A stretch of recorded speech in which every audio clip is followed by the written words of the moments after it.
Abangan sa Congress News. Senado at Kamara ikinalugod ng paglagda ni Pangulong Ferdinand R. Marcos Jr. sa 2026 General Appropriations Bill. House Speaker Faustino Bogie D. III tiniyak na walang makalulusot na korupsyon sa paggamit ng budget sa ilalim ng kanyang pamumuno. Executive Secretary Ralph Recto kinilala ang Kongreso sa ilang naging reforma sa nilagdaang 2026 national budget. Pamahalaan tiniyak na nakasentro ang 2026 budget sa mga hakbang na tutugon sa tunay na pangailangan ng mga Pilipino. Cagayan de Oro 2nd District Representative Rufus Rodriguez pinangunahan ang pag-turnover ng bagong classrooms sa South City Central School.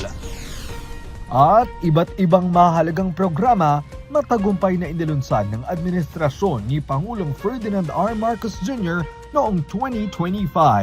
Tutukan lahat ng yan mamayang alas 5:30 ng hapon dito lang sa Congress TV at IBC.